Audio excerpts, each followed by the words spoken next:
Algumas empresas procuram uma solução mágica para trazer inovação ao seu negócio. Algumas empresas acreditam que o segredo do sucesso está na tecnologia.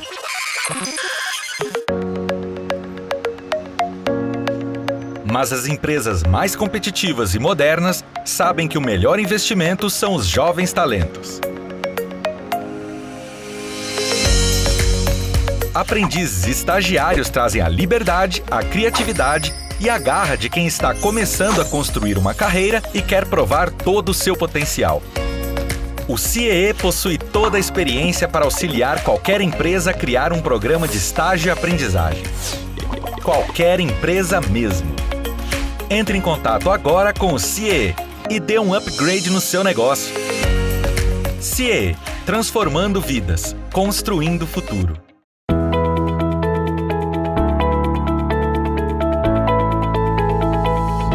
Olá, eu sou Adalberto Piotto e seja bem-vindo ao Pensando Brasil aqui pela TV CIE. Minha convidada hoje é a fonoaudióloga, especialista em voz, mestre e doutora em Ciências dos Distúrbios da Comunicação pela Universidade Federal de São Paulo, a doutora Leni Quirilos. Doutora, seja bem-vinda a Pensar o Brasil. Muito obrigada, Piotto. Muito obrigada a você pelo convite. Parabéns pelo trabalho de excelência e é um prazer estar aqui conversando com o seu público. Obrigada. A doutora também que apresenta, é comentarista do quadro Comunicação e Liderança na Rádio CBN. Doutora, eu confesso que estou tentado pela pandemia dizer que foi a pandemia que provocou a mudança, mas a mudança na comunicação já vem de muito mais tempo. Talvez a pandemia tenha mexido mais, acelerado mais em um ou outro aspecto. Mas levando-se em conta toda essa alteração na forma com que nos comunicamos, a diversidade de veículos para se comunicar, das linguagens que são usadas nos vários veículos, o que a senhora considera hoje, a senhora que é dedicada a estudar e a forma como as pessoas se expressam, o que é hoje uma comunicação eficiente, na sua opinião? Uau, olha só, quando a gente fala em comunicação, Piotto, a gente está lidando aí com uma competência que, além de ser mega buscada, mega disputada no mercado, a gente vê muito, né, as empresas buscando profissionais que se comunicam bem. Comunicação é um grande desafio. Eu digo que qualquer um de nós, né, em qualquer circunstância, é capaz de se lembrar de situações de comunicação que geraram mal entendidos. Aquela história, né? Você fala uma coisa, a pessoa entende outra diferente, às vezes leva a mal. Então, eu sempre digo que para a gente se comunicar, a gente tem que se preparar. A gente deve buscar dar uma atenção maior a essa competência, porque ela é desafiadora mesmo. Isso acontece por uma razão muito simples. Comunicação não é o que sai da minha boca, comunicação é o que chega aí no ouvido do meu interlocutor, no seu ouvido, no ouvido das pessoas que estão nos acompanhando. E tem todo um caminho do meio que é permeado por expectativas, por histórias de vida, por bagagem que cada um de nós carrega. Então, quanto mais a gente for capaz de conhecer como esse processo se dá, mais a gente se instrumentaliza. Veja, já antes da história aí da pandemia, né, dessa fase que nós estamos passando, já havia um movimento bastante grande no sentido por uma busca pela simplificação da comunicação. Como nunca, não é? Nós estamos falando para públicos amplos, para públicos muito heterogêneos. Claro, a gente tem as mídias mais clássicas, televisão, rádio, internet, etc. E hoje, qualquer um de nós, não é capaz de gravar um story e postar, de gravar um vídeo. Então, nós todos estamos nos comunicando e para públicos bastante amplos. Então, a busca pela simplicidade na nossa comunicação é algo que já vinha acontecendo em decorrência desse avanço, vamos dizer assim, né, que nós todos vínhamos acompanhando. Agora, se eu tenho, né, então, um público heterogêneo, eu preciso buscar uma comunicação que seja simples para atingir bem. E quando eu digo simples, viu, Piotto, não estou me referindo a simplório ou alguma coisa superficial, não, eu estou me referindo à nossa capacidade de transformarmos, muitas vezes, temas complexos de uma forma simples, de uma forma que seja mais acessível para as pessoas. E aí tem a ver, lógico, desde o cuidado com a palavra, a forma como a gente organiza as frases, até a maneira como a gente lida, como a gente interage com o outro. É claro que essas características aí relacionadas à comunicação acabaram também atingindo as características de liderança, aquilo que se espera dos grandes líderes. E esse processo já vinha acontecendo. Com o surgimento da pandemia, houve um avanço muito rápido por conta da necessidade, não é? Nós tivemos que, na marra, aprendermos a lidar com situações de comunicação diversas, tivemos que lidar com o trabalho em casa, distante, né, da presença física, e os líderes tiveram que começar a encontrar ferramentas, estratégias para lidar com esse momento de uma forma melhor. Hoje a gente vê, Piotr, uma superhumanização dos processos de comunicação, dos processos de liderança. As pessoas estão muito vulneráveis, nós todos estamos muito sensíveis e precisou haver uma forma da gente se aproximar e da gente se comunicar de maneira diferente, não é? Nós tivemos que aprender. Você sabe que tem alguns estudos muito curiosos nesse sentido, e eles diziam, lá no início da pandemia, no começo do ano passado, né, de 2020, os pesquisadores diziam que estávamos todos lidando com uma necessidade urgente, que era a necessidade de adaptação. Nós todos tivemos que aprender a lidar, a fazer diferente do que nós fazíamos. Então, a palavra da vez, e foi a palavra do ano, foi adaptação. Aquela história, né? Não é o mais forte que vence, nem o mais rico, é o que tem mais capacidade de se adaptar. Esse ano, a palavra da vez é a palavra confiança. Especialmente nas relações de trabalho, por exemplo, o líder teve que aprender a confiar numa equipe que pela primeira vez não estava lá debaixo do nariz dele, não é? Sim. Presencialmente. Então, a palavra uma transformação gigantesca dentro do método que se tinha anteriormente de convivência, né? Sim, da forma que se exato. tinha anteriormente. Sim, com vantagens e desvantagens, não é? Como tudo na vida, mas foi assim, o momento das pessoas desenvolverem essa confiança. E tem uma pesquisadora americana que afirma que daqui, de hoje até 5 anos, a palavra da vez será amor, que é o amor permeando as relações, o amor permeando os processos de liderança na vida pessoal e na vida profissional. Vamos ver, né? Doutora, só me permita voltar no tempo. Eu me formei em 1994 em jornalismo. Acho que no terceiro ano de faculdade eu tive uma disciplina, estou falando do começo dos anos 90. É incomparável o que nós temos de tecnologia hoje audiovisual do que tínhamos no passado. Tinha uma disciplina chamada teledifusão. E uma das aulas, a professora, do ponto de vista técnico, foi das aulas mais brilhantes, uma das mais brilhantes que eu me lembro.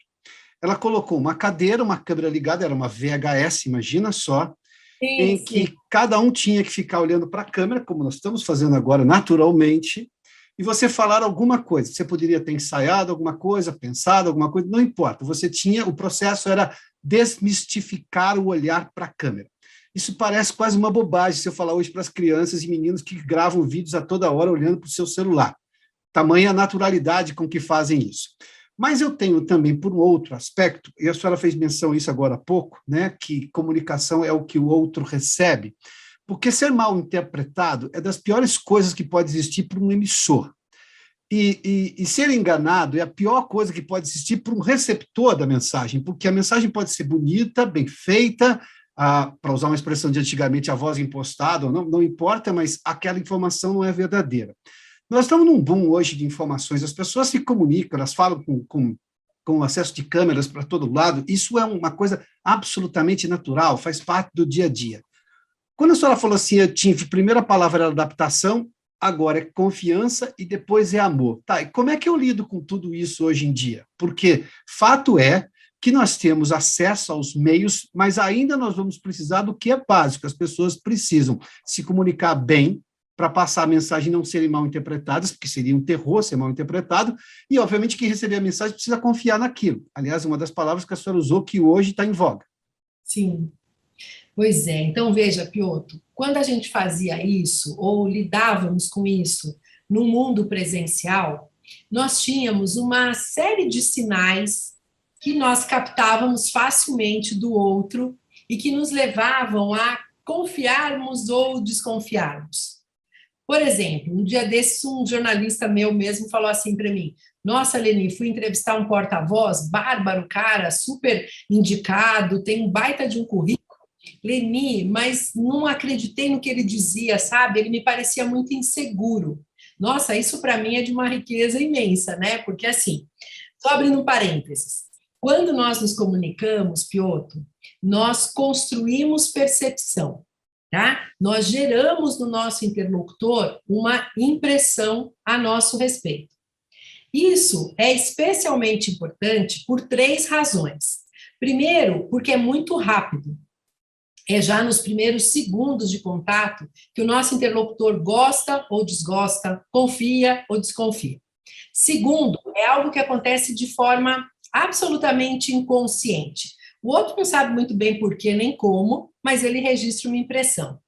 E terceiro, assim que nós impactamos o nosso interlocutor, ele reage a nós. Então, veja, eu estou te contando que o conjunto de respostas, o conjunto de reações que nós obtemos na nossa vida depende basicamente dessa impressão que nós geramos. Isso, claro, traz para a gente, ao mesmo tempo, uma baita responsa, né? Porque, assim, não dá mais para a gente dizer: nossa, fui apresentar um projeto tão bacana, acho que meu chefe estava meio de mau humor, né? Não podemos mais fazer isso. Por outro lado, isso nos traz uma grande autonomia, porque somos nós os responsáveis por essa influência, por essa impressão que nós geramos. Eu costumo dizer que, de uma forma geral, a gente busca respostas colaborativas das pessoas. A gente só consegue, Piotr, crescer, nos desenvolvermos na nossa área de atuação se nós tivermos colaboração das pessoas. Até, sei lá, se você pensar num líder, isso é bem fácil da gente perceber, não é? O líder precisa que seus liderados atuem colaborando com aquilo que ele propõe. Mas se for pensar até um profissional liberal, um médico, não é? Se o médico pode ser o melhor do mundo, te dá uma orientação de você seguir, tomar uma medicação de tal maneira, e você não segue, você não colabora, ele pode ser o melhor médico do mundo, você não vai melhorar, né? Você não vai se curar daquilo, e, consequentemente, ele será considerado um profissional ruim, né? Porque o paciente dele não melhorou. Então, a gente está sempre em busca desses retornos colaborativos. Só que, quando isso acontecia lá no âmbito presencial, a gente era capaz de perceber uma nuance, um olhar meio desviado, um abaixar de cabeça, não é? Um coçar a cabeça, ou sinais, nesses exemplos não verbais, de que algo não parecia bem. Aqui, nesse mundo online, o desafio é muito, muito, muito maior, porque esses sinais são percebidos de forma menos intensa, menos clara. Então, só para situar, a gente constrói percepção a partir do uso de 3 grandes grupos de recursos. Verbais, que tem a ver com a escolha das palavras, com a forma como a gente organiza as frases. Não verbais, que são os recursos da imagem, postura, gesto, expressão facial, direcionamento do olhar, e vocais, que tem a ver com o modo como a gente fala, tá? Então, o tom da voz, a velocidade de fala e etc. No caso desse jornalista que eu comecei contando a história, quando ele me falou: Leni, eu não confiei no que o cara estava dizendo, e eu já quis acabar logo a entrevista, porque eu sabia que eu ia ter que falar com outro. Eu perguntei: é mesmo? Você não sentiu firmeza? Por quê? E a primeira resposta, Piotr, é sempre igual: eu não sei te falar, eu senti. Porque tem uma baita subjetividade, claro, nesse processo. Só que é minha área de estudo, né? E eu entendi que até para ele seria importante ele conhecer o que acontece por causa dele próprio, quando ele se expõe. E aí eu falei: mas espera um pouquinho, fecha seus olhos aí, tenta imaginar, lembrar, quero dizer, na sua cabeça, trazer para sua mente a imagem dele, o jeito como ele conversou com você. E aí surgiu, Piotr, logo em seguida: Ah, sabe uma coisa? Leni, ele não olhava no meu olho. Ele falou o tempo todo olhando para cima, para baixo, para um lado, e na hora eu senti que ele não estava seguro e acabei desconfiando dele. Olha só. Então, a gente emite vários sinais, vários, o tempo todo. É a emissão desses sinais que faz com que a gente se sinta mais ou menos confiante em relação ao outro, faz com que a gente queira colaborar mais ou menos com o outro, e por aí vai. Então, quando a gente vem para esse mundo e para essas novas relações aqui de trabalho, em primeiro lugar, a gente perde, Piotr, grande parte dessa percepção. Porque, por exemplo, aqui no nosso contato, eu estou olhando o tempo todo para a câmera do meu computador para parecer que eu estou olhando para você e para quem está nos assistindo. Se eu baixar o olho aqui para olhar para você, vai parecer estranho eu falar com você dessa maneira aqui. Sim. Então, claro, eu me treinei para olhar para a câmera e eu vejo você de rabo de olho, percebo que você está sorrindo agora e por aí vai. Só que imagina isso numa reunião com 15 quadradinhos aqui embaixo, não é? É. A gente perde essa capacidade. E é impactante isso, porque muito do nosso discurso a gente modifica ou reorganiza de acordo com essas reações das pessoas. Por exemplo, se eu estou dando uma palestra diante de uma plateia, eu toco num determinado assunto e eu percebo as pessoas arregalando os olhos. Uau, parece que elas se interessaram por isso. Eu imediatamente vou procurar dar mais exemplos sobre o tema, vou procurar espichar um pouco mais aquilo que eu estava explicando. Se, ao contrário, eu noto as pessoas se desligando, olhando para cima, olhando no celular, parece que esse tema não interessou muito, eu já faço um gancho para alguma outra coisa que eu imagine que seja mais impactante. Então, a gente está sempre se modulando pela resposta do outro. E hoje a gente perde muito disso nessa forma de comunicação que a gente tem lidado. Então, as pessoas estão mais frágeis em relação a isso. Ou melhor, com uma probabilidade maior de erro. O que faz com que talvez as pessoas tenham até uma percepção diferente quando assistem à entrevista, porque vão ver um olho direto para a tela, do que nesta interpretação durante a conversa, ou seja, ao vivo, é isso? Nessa presencial. Presencial, exatamente. Entre aspas, né? E aí, eu costumo dizer o seguinte, sabe, Piotr? O que a gente faz com isso, né? Na prática, funciona assim. A gente expressa alguma ideia, alguma mensagem, e a gente demonstra, tá? A comunicação plena envolve a expressão e a demonstração. Então, veja, a expressão é terreno do verbal. Tudo aquilo que eu te falo, eu estou expressando para você. E a demonstração é terreno do não verbal. Tem a ver com o jeito como eu falo aquilo, como eu me coloco. Então, numa situação onde, muitas vezes, a demonstração fica prejudicada, eu tenho que compensar me expressando melhor. Vou te dar um exemplo. Logo que começou a pandemia, vários líderes que eu acompanhava, já na época, entraram em parafuso, né, e me diziam, Leni, como é que eu faço? Como é que eu vou conduzir essa turma à distância? Como é que tem que ser esse negócio de reuniões? E no começo ficou aquela doideira de fazer 150 reuniões por dia, que era uma forma de ver que o povo estava trabalhando, de sentir as pessoas ligadas, tá? E aí, num determinado momento, ficou inviável, todo mundo se sentiu muito cansado pela sobrecarga. A gente sabe que essa forma de comunicar cansa muito o cérebro do interlocutor. Tem vários estudos científicos, né, que embasam isso. E aí, houve um cuidado maior. Vamos customizar, vamos identificar. Primeiro, será que a reunião é mesmo necessária? Será que não dá para resolver encaminhando um e-mail para o grupo, de repente? Né? Se eu quero só comunicar algo? Será que precisa de tanta gente presente? Será que não vale mais a pena chamar pessoas-chave aqui nesse processo para depois elas disseminarem? Não é? E aí foi tendo todo um cuidado. O tempo de duração. Não dá para ser mais de 1 hora, no máximo estourando 1h30, uma reunião nesse formato, né? Cansa muito. E aí, uma das orientações que eu dava sempre era assim, escuta só, se você não consegue demonstrar, você vai ter que verbalizar melhor, você vai ter que expressar. Então, por exemplo, minha gente, nós vamos começar a nossa reunião. A gente vai ter 1h30 de contato e eu vou abordar 3 pautas com vocês. A primeira é X, a segunda é Y, a terceira é Z. E aí, o que eu sempre orientava? Para cada pauta que você vai abordar, para cada item, diga o que é que você espera do outro. Por exemplo, a primeira pauta, eu vou simplesmente informar vocês de algumas decisões que foram tomadas no conselho. Então, assim, a hora que a pessoa sabia isso, ela simplesmente escutava e, ok, não ia ter debate. A segunda pauta é um ponto que eu quero abrir para discussão, para que juntos aqui a gente chegue a um determinado consenso. Tá? E a terceira, eu vou querer uma participação ainda mais ativa, porque eu vou pedir a vocês propostas para a gente lidar melhor com determinada situação. Por exemplo, era uma moderação da ansiedade, doutora, porque é natural que uma reunião vai gerar uma ansiedade, claro, né? Claro. Então, veja, a gente está lidando numa situação onde estamos distantes do ponto de vista físico.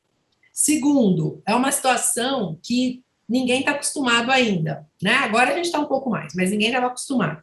Então, gera esse estresse, essa ansiedade.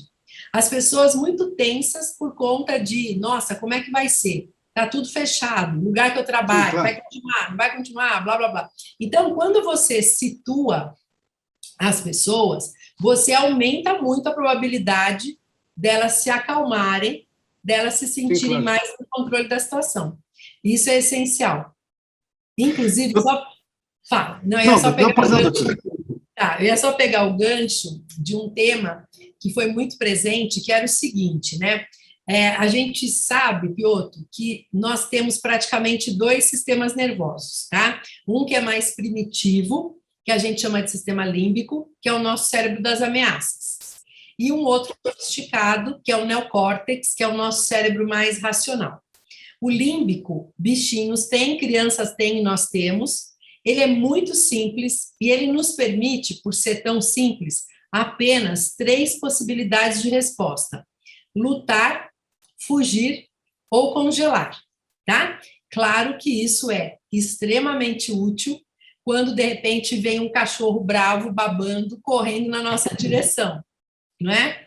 A gente vai avaliar, de repente a gente percebe que tem uma portinha a uma distância que dá para a gente chegar antes do interlocutor, que o interlocutor não, que o cachorro, a gente resolve fugir.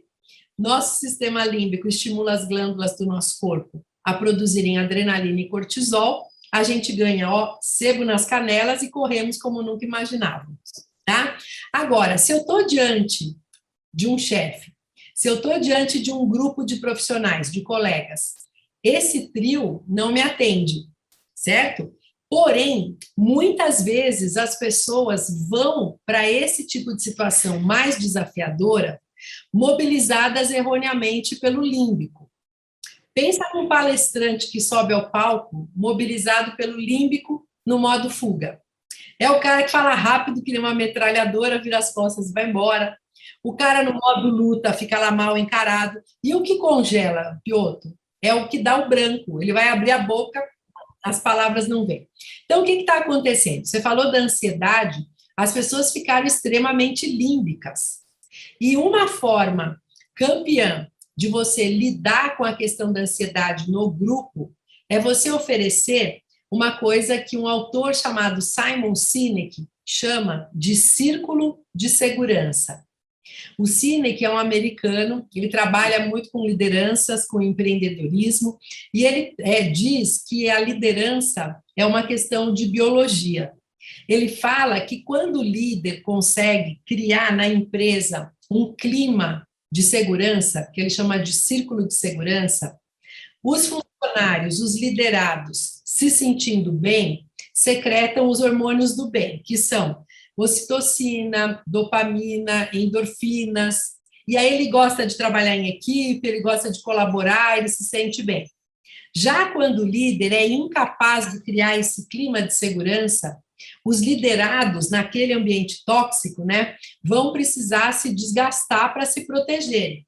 E aí eles vão produzir o quê? Adrenalina e cortisol, hormônios do estresse, que fazem com que eles tomem decisões erradas, com que eles fiquem pavio curto, com que eles tenham dificuldade de lidar com as circunstâncias que surgem, não é? Doutora, a senhora termina justamente num ponto que me remete a um outro questionamento. Quando a gente se expressa, seja lá numa palestra, seja numa entrevista, seja numa reunião, aquilo é só o resultado final de uma série de coisas que a antecederam. Bom, o seu preparo, a forma psicológica que você lida com aquela informação, a sua história pessoal em relação àquele tema, pessoas são mais sensíveis a determinados temas porque tiveram um histórico mais ou menos grave em relação àquilo. E, obviamente, que até outro dia, aí quero lhe perguntar sobre isso, quando se falava em comunicação, se olhava para os grandes oradores da história. Churchill, por exemplo, talvez seja o mais citado, Winston Churchill. E, naquele momento, você tinha o rádio, que era exatamente o principal comunicador. As pessoas não viam o Churchill, até poderiam lembrar de como era o Churchill, mas eles só ouviam. O que aquele tipo de comunicação ainda pode impactar nos dias de hoje, levando-se em conta uma expressão que a senhora usou um pouco antes, agora há pouco, em relação à humanização, ou seja, essa naturalidade com que a informação precisa ser passada hoje, porque diminui os espaços, ou seja, o distanciamento entre as pessoas, e aquilo passa de uma forma natural, sem recorrer, por exemplo, a essas reações mais graves em que a pessoa fica com medo do interlocutor, fica com receio, quer sair correndo, porque vê nele um cachorro bravo e ela está tentando procurar uma saída ou fica congelada e não sabe o que dizer. Onde é que hoje você tem ainda ensinamentos do passado? Eu me lembro que até os anos 90 se falava dos grandes oradores da história. Isso Sim. Era uma citação recorrente. Claro, óbvio que eu tenho hoje muita coisa nova. O que ainda pode ser usado naquele momento? E numa segunda pergunta, doutor, até onde vai o seu treinamento quando a senhora vê uma pessoa que chega? Porque se ela tem uma reação psicológica diferente, eu entendo que o básico da comunicação é esse, mas como é que ela vai absorver aquilo? Eu estou falando já da sua especialização como coaching, né? De olhar para as pessoas em coaching, para ser o coach daquela pessoa e, obviamente, trazer a ela a melhor orientação para ela poder passar a mensagem e não ser mal interpretada, né? Passar realmente o que ela precisa passar adiante. Tá, então vamos lá. Começando pela história do Churchill, né?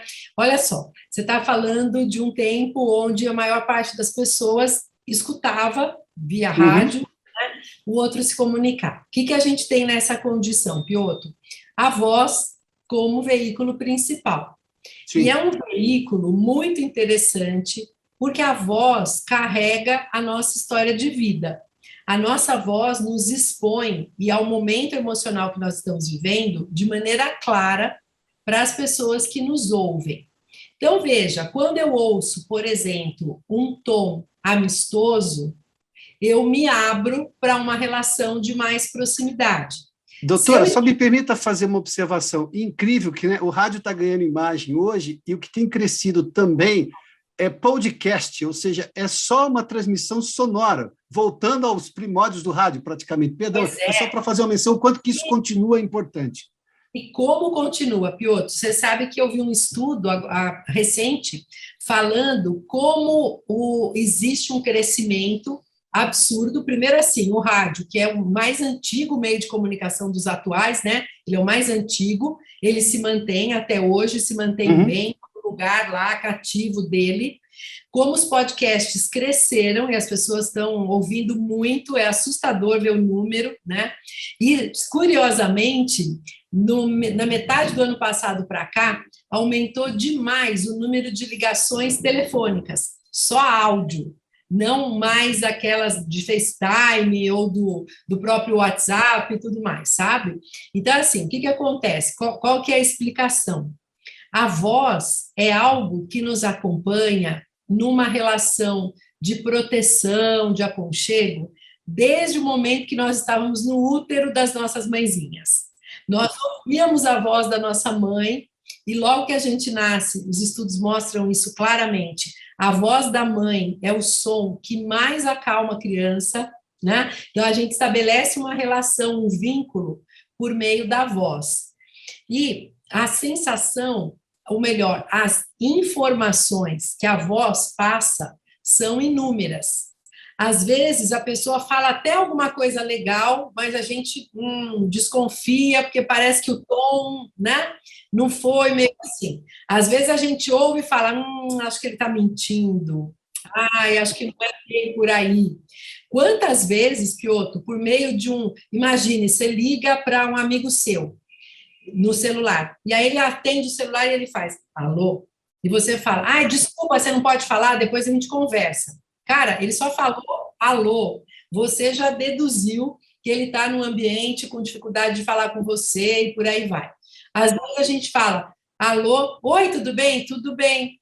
Não, você não está bem, o que aconteceu? Não é? Então, a voz revela muito sobre nós. E ela traz um nível de confiança naquilo que a gente identifica muito alto. Nós, na verdade, a voz nos delata, sabe? Em qualquer tipo de situação, ela conta, ela nos escancara para as pessoas. Então, o que a gente traz lá de outros carnavais é justamente a valorização desse cuidado com a maneira como a gente fala. Por exemplo, considerando só o aspecto vocal, vamos dizer assim, qual que é a grande busca, né? É por falarmos de uma maneira que atinja facilmente o nosso interlocutor, sem esforço. Se eu falo com você e eu demonstro que eu estou tendo que fazer força para falar, eu começo a repelir, eu começo a te deixar com vontade de se afastar, e por aí vai. Então, essa é uma busca fundamental, e já fazendo gancho com a segunda pergunta que você me fez, eu te digo que, assim, a grande busca para a gente aperfeiçoar a nossa comunicação é a busca por desenvolvermos bem cada um desses 3 grupos de recursos. Nos recursos vocais, tem a ver com você utilizar uma voz confortável para você, que te represente, que atinja facilmente o outro. Do ponto de vista não verbal, eu digo que é a busca pela postura de abertura. Eu preciso, Piotr, que você esteja conectado comigo para que eu transmita bem a minha mensagem para você. Se eu falar e você estiver pensando na morte da bezerra, eu vou falar sozinho, né? Por mais Sim. que eu fale bonito, cuidadosa e blá, blá, blá, eu não vou te atingir, né? E uma postura corporal de abertura facilita essa conexão, faz com que o outro se abra também para o contato comigo. Então, essa postura é essencial. E terceiro, o terreno das palavras, a busca por traduzir claramente as minhas mensagens de uma maneira que o outro compreenda com mais facilidade. Aí, óbvio, eu tenho que conhecer o universo dele, eu tenho que ter a noção do que ele sabe, do que ele não sabe, eu tenho que ter a noção de como aquilo que eu vou falar pode contribuir ou beneficiar o outro, para que assim eu consiga traduzir de uma maneira clara e customizada aquilo que eu quero passar. Isso é essencial. Eu tenho usado, Piotr, uma expressão que eu gosto muito, tá? Na minha opinião, traduz muito essa busca que nós temos hoje. Eu digo que hoje o nosso grande objetivo é desenvolvermos uma comunicação efetiva e afetiva. Ela é efetiva na medida em que ela busca traduzir aquilo que eu penso, aquilo que eu acredito, aquilo que eu espero de você, de maneira clara, direta e objetiva. E ela é afetiva na medida em que ela se abre para uma escuta empática, para identificar o que o outro está trazendo para você, o que o outro necessita. Ela é afetiva na medida em que ela se traduz por meio de sinais que demonstram claramente o meu desejo genuíno de me aproximar de você, de gerar entendimento, de encurtar distâncias. Quando a gente consegue associar efetividade e afetividade, nós ficamos imbatíveis. Essa comunicação, nós podemos falar que é a comunicação contemporânea agora, essa que consegue abarcar as pessoas, e eu vou usar a expressão de novo que foi da minha primeira pergunta, uma comunicação eficiente sob todos os pontos de vista, é isso? Sim, e você sabe, eu digo que é a junção, né, de 2 características fundamentais, assertividade e empatia. E Piotr, agora, no momento aí da pandemia, nós tivemos uma mulher, uma líder mundial aí, que conseguiu fazer isso de forma muito evidente. Uma mulher jovem, ela tinha 39 anos, agora está com 40, né? A Jacinda Ardern, primeira-ministra lá da Nova Zelândia. Da Nova Zelândia, sim. A Jacinda conseguiu uma resposta em relação à pandemia assim, muito vitoriosa. Ela foi, inclusive, reconhecida mundialmente por isso, né? E ela tem uma fala que envolve essa assertividade, essa simplicidade na tradução daquilo que ela quer passar, associada a essa percepção de empatia, de cuidado com o outro, por meio dos sinais que ela emite. E você sabe que foi tão curioso, claro que ela virou matéria em vários jornais, e uma entrevista que ela participou, teve uma reportagem, quero dizer, sobre ela, e na reportagem tinha a sonora de um brasileiro que está vivendo há 8 anos na Nova Zelândia. E ele resume isso. Ele fala assim, nossa, essa mulher fala tão bem que eu seria capaz de fazer qualquer coisa que ela me pedisse. Então, é assim, é aquilo que eu comentei no início, da nossa grande busca por respostas colaborativas.